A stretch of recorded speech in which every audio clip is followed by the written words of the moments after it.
Hey everybody, welcome to the Showtime Popcorn Knife Sports Show. I am Matt Popcorn Knife Mahler, and this is my good friend Ryan Showtime Velasquez. Showtime! Today we're going to be talking about college football on the first episode of our sports show. We're going to talk about everything college football. We're going to start off with our Heisman Hopefuls. We've got 7 people we think are going to be on the radar for the Heisman.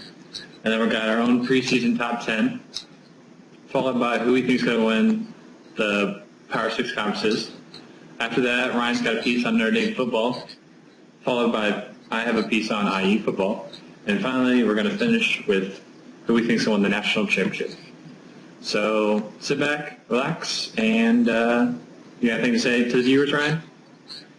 Let's be ready. It's going to be a great season of college football, and then with weekly analysis with me and Popcorn Knife, should be an enjoyable season. Maybe you'll be well informed now.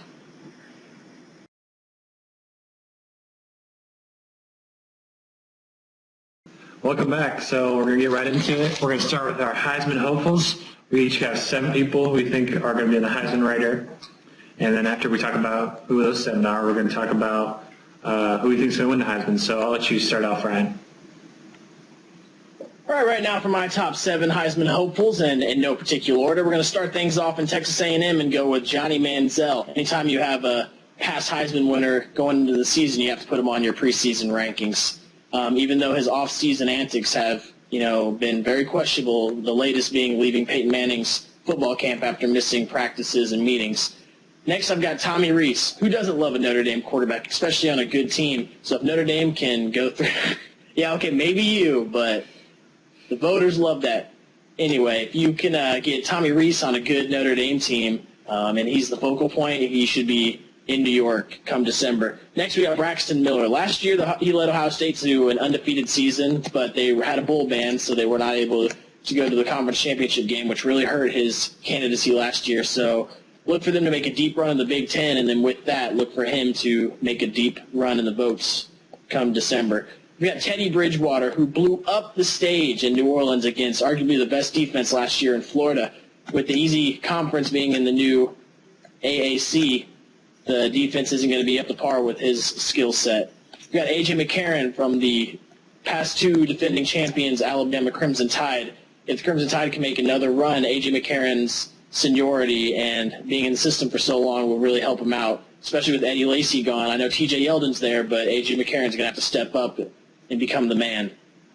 We've got Jadeveon Clowney, and we all know him from that crushing hit he put on Vincent Smith last year against Michigan. I think Vincent Smith's still in a coma, but Jadeveon Clowney, defensive guy like Manti Te'o, so maybe he can replace Te'o at the stage this year. Then my dark horse candidate is Marquise Lee from USC.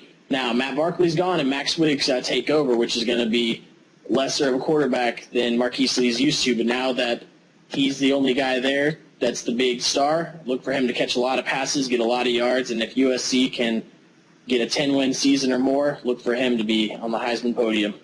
My pick for the Heisman, I'm going to have to go with Tommy Rees, only because I feel like Notre Dame's schedule, they have a few hard games, but they've been able to overcome those in the past, and if Notre Dame can go on and win a double-digit number of wins, and he has a good year, which I know he can and doesn't turn the ball over, I look for him to be hoisting the trophy.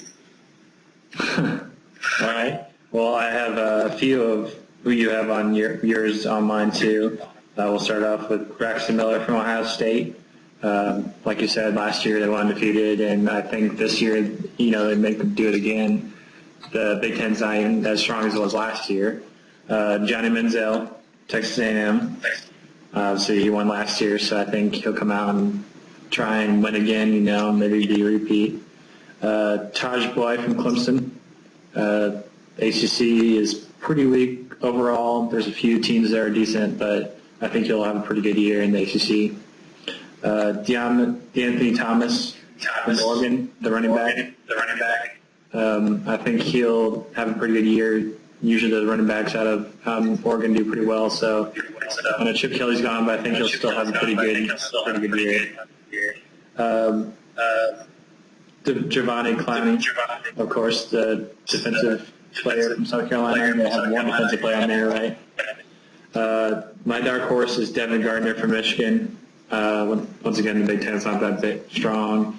And besides Ohio State, I don't know if Michigan's going to be challenged that much, really. And then finally, I have Teddy Bridgewater from Louisville. Of course, the new American Athletic Conference is a very weak football conference, so I don't see any problems just kind of dominating that league. And up next, we have the top 10, our preseason top 10. So stay tuned. Who do you think's going to win? Oh, yeah, I totally forgot. I'm going to go with Braxton Miller. I think he's going to have a great year in the Big Ten. I think he's just going to run over and throw it all over the place, and I think he'll come out a pretty clear winner after a few weeks of playing football.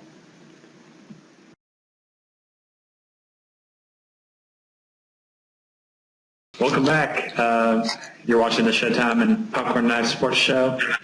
Up next, we got the top 10, our preseason top 10, who we think is going to come into the beginning of the season, who we think is going to be the best 10 teams in the league. I'll go ahead and let you start, Ryan. All right, I'm going to start from the bottom and then work my way up like I do my ladies. But anyway, first off, I've got Louisville. The talent's there with Teddy Bridgewater. I have them ranked so far down because I feel like their team is in a bad conference, so their stats might be diluted by that. So I've got Louisville down there. Next, I've got Georgia. Georgia's a strong team, but they have a killer schedule opening up. So I feel like their team's strong, but at the end of the year, they might not be ranked this high because of a couple teams that they face. Next, I've got South Carolina, one of those teams Georgia faces. And South Carolina's got a crazy good defense, and especially with Jadeveon Clowney anchoring it. And then Connor Shaw coming back. If he can get his foot healed, the South Carolina Gamecocks should be a team to watch. Next, you got the TCU Horned Frogs from the Big 12. TCU has been a team that's flirted with the BCS like Boise State and hasn't really been able to break into it except that win against Wisconsin. Look for TCU to make a big splash this year.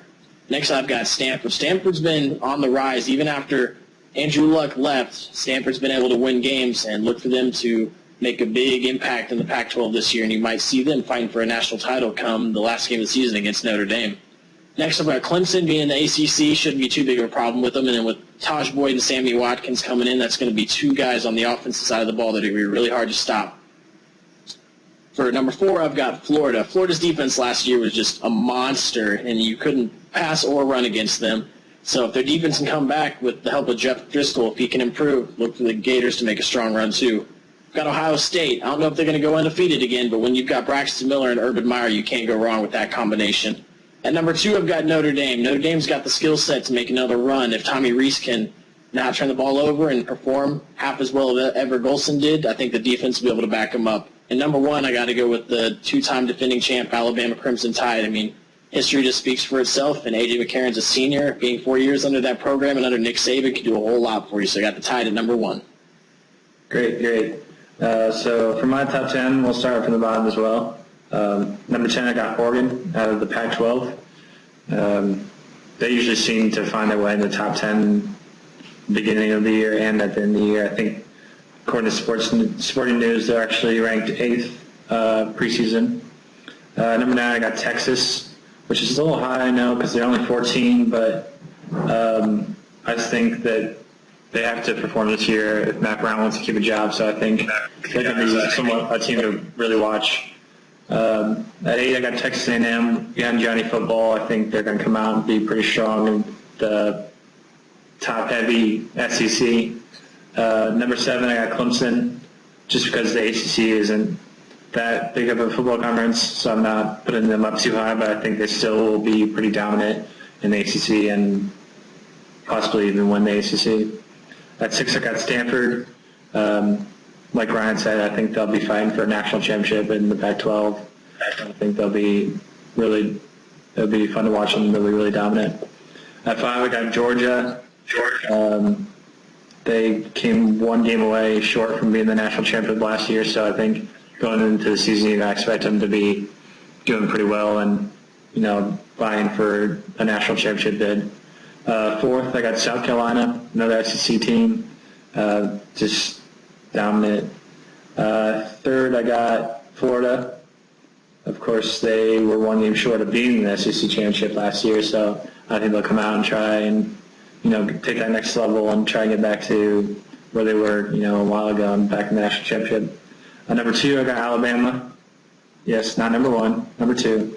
I think it'll be a tough conference to be in the SEC, but I think they're not my number 1. Number 1, I have Ohio State.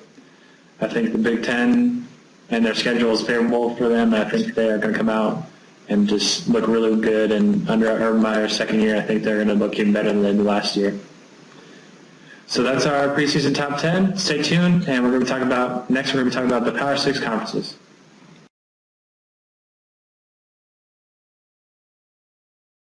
Welcome back.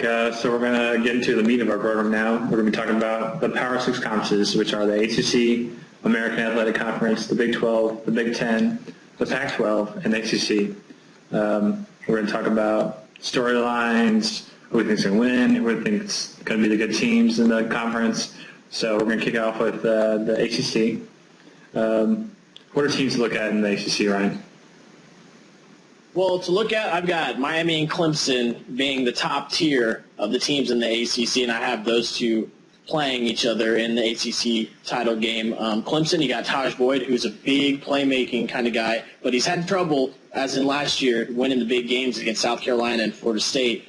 And he's got Sammy Watkins, though, but Sammy Watkins needs to improve. Last year he kind of had a bad year, so if Sammy Watkins can improve, look for Clemson to make a big splash. Now Miami, on the other hand, is a strong run game and lots of young talent. They've got dual runners with Duke Johnson and Mike James. If Mike James and Duke Johnson can run the ball well, look for Miami to run away with this conference. Florida State is transitioning from E.J. Manuel to Jameis Winston, who's RG3-like, but his accuracy is just not as good as E.J. Manuel's was. And one topic that is looming in the ACC is what happened to Logan Thomas. I mean, he has the same yards of TDs, but his completion percentage went down from 59 to 51, and he got sacked 25 times compared to 17 his sophomore year. So those are some things to look out for, but I got Miami. All right, those are about the same teams I'm looking at as well. Clemson, Florida State, Miami, and Virginia Tech. I think Clemson is going to come out on top, though. They don't play Miami. They don't play Virginia Tech. Their toughest test is Florida State. Last year, Taj Boyd threw for 36 touchdowns and rushed for 10. So I think he's going to come out and try and do even better this year. Yes, I think Clemson definitely has it. Is there any teams you think might surprise us? Any sleeper teams in the ACC? Sleeper teams, I don't know. But if you can count Virginia Tech as a sleeper team, if Logan Thomas gets his act together, I think that might be a team to watch. All right, next we got the American Athletic Conference. It's the first year in existence. It used to be the Big East, but when the Catholic Seven split from the Big East, they had to change the name. The only team that's in the top 25 is Louisville. What do you think about the American Athletic Conference, Ryan? American Athletic Conference doesn't have enough teams to have a championship game, which is a knock on them. Also, they don't have the talent to play for national title, in my opinion. The additions of Houston, Memphis, SMU, and Temple just prove that this conference just isn't very good. I've got Louisville winning. Teddy Bridgewater is the main reason for that. I mean, against Florida, he threw for 266 yards, 2 touchdowns, 62.5%. And the thing about him is people think he's a runner, but he's not. He only had 26 rush yards, so he's that pocket passing quarterback that you like to see. And so look for him to put up big stats. They got an easy schedule. The big finale against Cincy, who's my number 2. They're the biggest threat under new coach Tommy Tuberville, used to coach at Auburn. So he brings some championship experience from his SEC title in 2004. But they've got a tough end of the schedule, and their non-conference schedule is pretty difficult, too, against Purdue and Illinois. But the thing going for both of these teams is Temple, UConn, and South Florida went less than 4-4 in conference play. So those should be 3 easy wins that both of them pick up. So if neither of them slip, they will have a quote-unquote championship game at the end of the season when those two play in Cincinnati. Yeah, I definitely agree with you. I have Louisville winning this conference as well. They did really well against Florida in the Sugar Bowl last year, and Cincinnati will be their own test. And that'll be definitely a fun game to watch. I'll definitely be putting that one on TV. So up next we have the Big 12. Used to be the premier football league, but since SEC's took over, they just kind of faded out. What do you think about the Big 12 this year, Ryan? Well, the Big 12 is losing a lot of talent. Oklahoma, Kansas State, Texas Tech, West Virginia, and Baylor all are losing starting quarterbacks. So this makes the conference pretty much wide open. I've got TCU winning it all with the returning of Casey Paul and a strong defense. I just think that continuity is just going to be what prevails in the Big 12. I mean, Kansas State does bring back their entire offensive line, but losing Colin Klein is not something you can overlook. And Texas has just been, on a downward spiral ever since Colt McCoy and Vince Young left. Although they went 9-4 last year, that's just not good enough for Texas fans. And since the departure of Young and McCoy, Mac Brown and the Longhorns have only been 11-15 in conference play. So it's not a very good record. So I've got TCU winning it all in a diminished Big 12 this year. Yeah, it's definitely diminished, and that's why I think, you can pick anyone really from the top teams, and you might be right. So I'm going with Texas. I think Texas needs to get back in the national spotlight if Mac Brown wants to keep his job.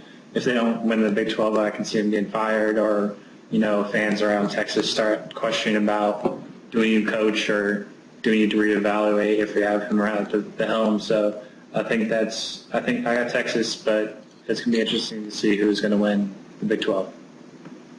All right, up next we got the Big Ten, the conference closest to both me and Ryan's heart as an Indiana alum and as Ryan is a Purdue fan. So what do you think about the Big Ten this year, Ryan? Midwest represent, but Big Ten, I think it's pretty much coming down to two teams. I got Ohio State playing Nebraska in the championship game. Ohio State last year with Urban Meyer and Braxton Miller went undefeated, and I know the sour taste in their mouth not being able to compete for a national title is going to be there. Teams to watch out for, I've got Purdue and Northwestern and IU looking to make a big splash. IU had one of their best years in history last year, and Purdue with the having Hazel take over the reins, have a strong push. He was 11-3 last year, won the MAC at Kent State. Penn State's a team to watch out for to be a spoiler. They can't play for any bowl games if that's not going to stop them from wanting to upset people. Taylor Martinez needs a big year if they want to win for Nebraska, who I think is the second best team in this conference next to Ohio State. And one thing to look out for is how is the transition from Devin Gardner from Denard Robinson to Devin Gardner going to go? He's a junior, threw for 1,200 yards last year, 11 touchdowns, 5 interceptions when he got his time in. And he brought his accuracy up from 47% to 59%, which is a pretty big step. So if he can smooth the transition with those two, I think Michigan might be a team to watch out for as well. Yeah, I definitely agree with a lot of points you made. I think it's going to be, as always, fun to watch. Most people say Big Ten's a basketball conference, but I think football can be a lot of fun to watch too. I think in the end, I think Indiana's going to win it all. Kevin Wilson is going his third year, and I'm totally kidding. I think Ohio State's going to take it this year.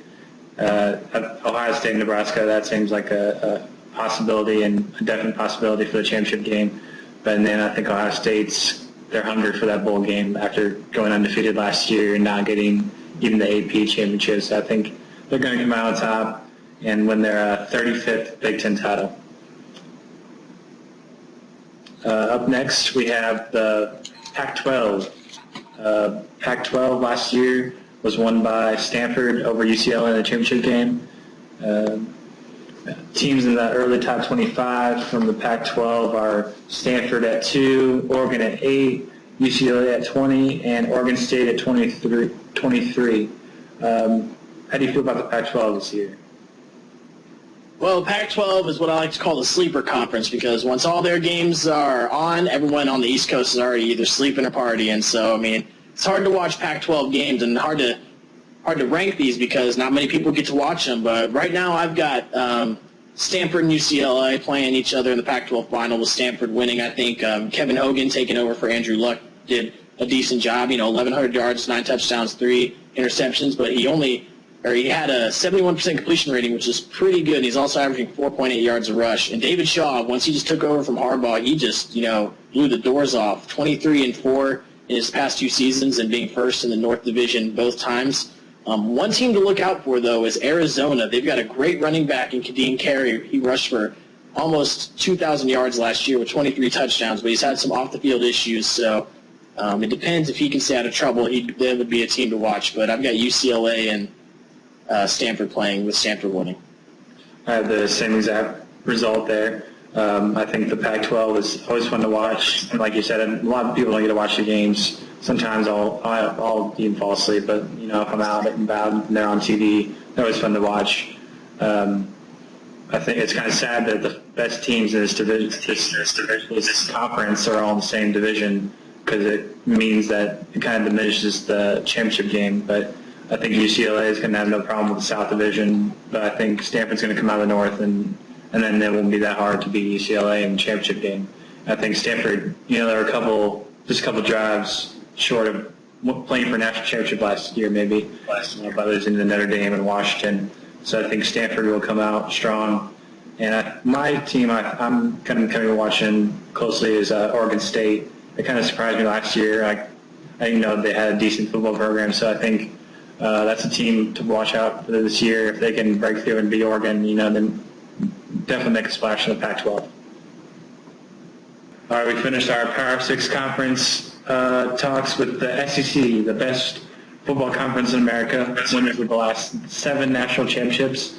A lot of teams in the early top 25. We have Alabama at 1, South Carolina at 3, Florida at 4, Texas A&M at 7, Georgia at 12, LSU at 16, and Ole Miss at 25. So it is a very powerful football conference this year.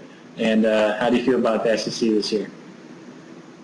SEC saving the best for last. I'm going to have to spend a lot of time on this. We're going to have to use up all the time we've got, because this is just a loaded conference, and just doing a 2-minute segment just wouldn't do it justice. I've got Bama and Florida playing in the SEC title game, and as much as I would want Florida to win it all, I feel like Alabama is. A.J. McCarron's a senior, 4 years in the program, Eddie Lacy gone, but they've got running backs T.J. Yeldon, and then the defense is always just stout. And then Nick Saban, the guy's a wizard. You give him time to prepare for a team, he's going to destroy them. Florida has a chance. Their defense last year, one of the best in the nation, and if their defense can play like that this year, they're going to be a tough team. And Jeff Driscoll, at quarterback, he's the big question mark. If he can improve, which he needs to do, look for Florida to be able to, maybe stop Alabama's reign. Other good teams is Georgia. They've got a killer early schedule, though, and with opening up with Clemson, South Carolina, and then they play LSU later in the year. It's a pretty tough task. South Carolina is also, but Connor Shaw, the quarterback, has a foot injury. We don't know how that's going to heal. And I know they got Jadeveon Clowney, but he can't play both sides of the ball. This isn't high school. So Alabama and A&M is the game of the year. It's going to be week 3, and it's at Texas A&M. And I think the winner of that game is going to be Alabama. And I don't think Texas A&M has a chance. The big hype on Texas A&M is Johnny Manziel, but Johnny Manziel's not handling his Heisman win or all the pressure or the social media or the spotlight very well. He just got pled guilty to lying to police officers for a fight. He left Peyton Manning camp early. And anytime you have your quarterback being your leading rusher, that's not very good for your team. So they need to get a good running game, or else Johnny Manziel is going to be hit, injured, and done. But I've got Alabama beating Florida. Yeah. This is definitely the most fun conference to watch. Every Saturday there's always a good game on. It's just like Big Ten basketball. You always have 1 or 2 good games almost every night. Instead, this is every Saturday. But I actually have Florida beating Alabama in the SEC championship. Florida came 1 game short last year of getting into the SEC championship, so they never got a chance to actually play Alabama and maybe get into the national championship. So I think they'll be the SEC championship, and I think Florida will be able to find some way to get past Alabama and end their reign. I think after losing to Louisville last year too, I think that definitely drives Florida to try and prove that that was a fluke and that they shouldn't have lost to a Big East team, and that they have something to prove this year. And I think they're going to come out and really try as hard as they can to get to that SEC championship game and hopefully maybe get to the national championship game. Yeah, the good thing that on Florida's side is Florida doesn't play Alabama or Texas A&M in the regular season, so that should catapult them to the top of the division and go to the SEC championship game. Yep.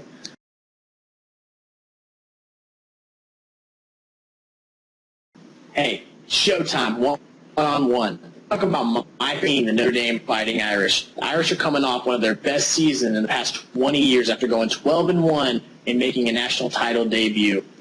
The bad thing for the Irish is they lose some key players on both sides of the ball. Top pass catcher Tyler Eifert, leading rushers Theo Riddick and Sierra Woods, and the captain of their defense and the best player on their team, Manti Te'o. The Irish are also losing their starting quarterback, Everett Golson, for academic reasons, meaning quarterback Tommy Rees is going to have to step up and become the starter. Going into the 2012 season, Tommy Rees was going to be the starter until he got in a bar fight and was suspended for the Navy game in which Everett Golson started and did very well, and that became the reason that Everett Golson started the rest of the year. Rees and Golson's stats are pretty much equal, except that the run game, being as Rees is more of a pocket passer, Rees is just going to be standing in and throwing the ball, whereas Golson had the X factor where he could run the ball or he could stay in and also make those deep throws.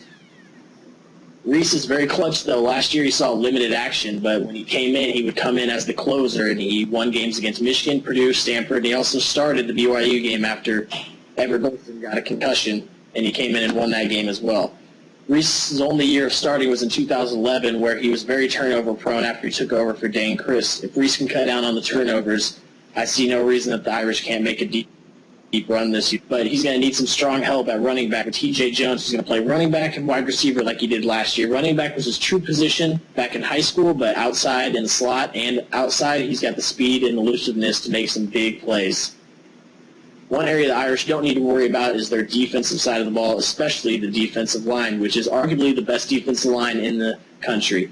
They have two All-Americans with Stephon Tuitt and Lewis Nix anchoring that strong line. And returning 8 starters from the defense is also an awesome defense because last year they were the #1 ranked scoring defense in the nation. And they're also returning both corners, so throwing the ball and running the ball is going to be very difficult for the opponents of the Irish. The Irish schedule is hard and easy at the same time. It's hard. ACS opponents, but they have some ACS like Air Force and Purdue. Had a pretty good year, but I don't think Purdue's on the caliber of Notre Dame this year. The big games are going to be at Michigan, Oklahoma, and USC at home, and then the finale at Stanford, where I think those two have a chance of playing a quote-unquote semifinal game to see who goes to the championship.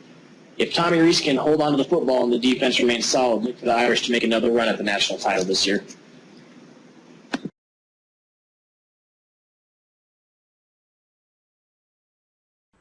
Welcome to Popcorn Knife 101. Today I'm going to talk about IU football.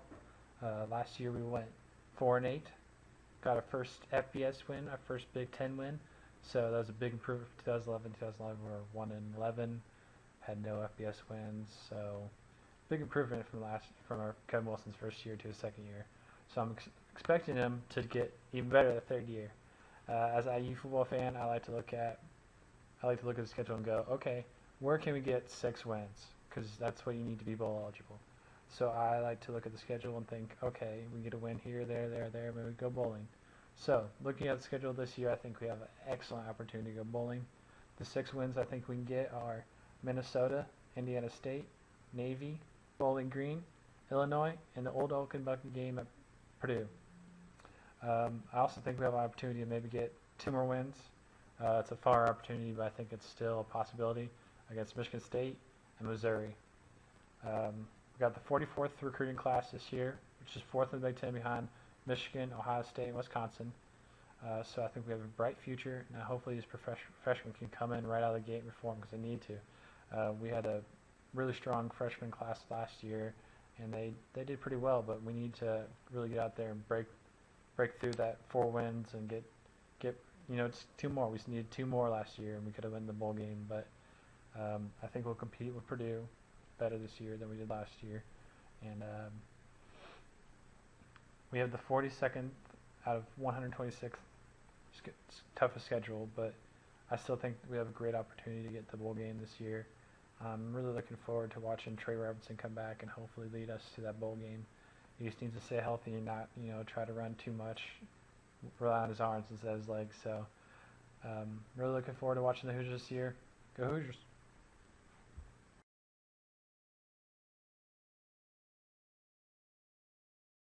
All right, well, we're going to wrap today's episode up with talk about the national championship. Who do you think is going to be in the national championship, Brian? Well, my pick for national title is a repeat of last year's national title. I've got Notre Dame versus Alabama. 1 and 2 respectively. I've got Notre Dame finishing out the season 12-0, and I've got Alabama finishing out 12-1. Alabama's got a tough schedule. They've got Virginia Tech at A&M and LSU, plus they've got the SEC championship game, which they could see a rematch of multiple teams that they face, or play a Florida team who looking strong. Other than that, their schedule is loaded with non-conference talent. I mean, Chattanooga and Georgia State are just killers. Oh, wait. Those are weak teams that aren't even in the BCS. When you scroll over to Notre Dame, they play all BCS teams, and they have 4 huge games at Michigan and at Stanford at the end of the year, and then USC and Oklahoma at home. That game against Stanford is going to be a huge game, and I feel like both teams have a shot at being undefeated going to that point. So Notre Dame and Stanford could be the semifinal game, and it could be one of the best games of the year. But I've got Notre Dame over Alabama, not by much. I think if they go back, it's going to be a close game where both defenses are going to be stout, and I think a year removed from the national title embarrassment that Notre Dame took, they're going to become more fiery, and they're just going to bring a lot more passion and not want to be embarrassed for a second straight year. And I've got Tommy Rees leading the way, being the MVP of that game. All right.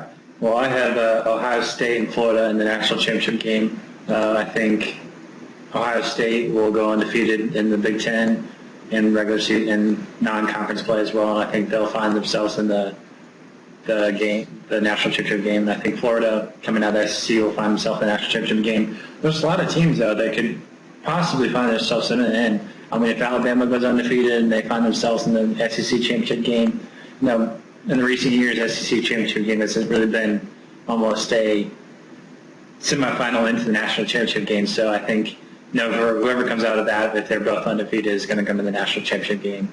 Notre Dame, if they go undefeated, I think they could find themselves in. But I think, personally for me, when a team wins a conference and wins the conference championship, I feel like it weighs more on the voters to let them in the national championship than a team that doesn't have a conference tournament or conference championship game. So I think it'll be Ohio State over Florida in the national championship game, and Buckeyes will bring home another title.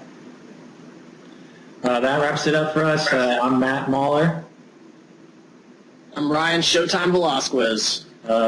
Make sure you subscribe to our channel, and tune in next time while we talk about mid-major football. A lot of names that you've never heard and never will again. Yep. Have a nice day.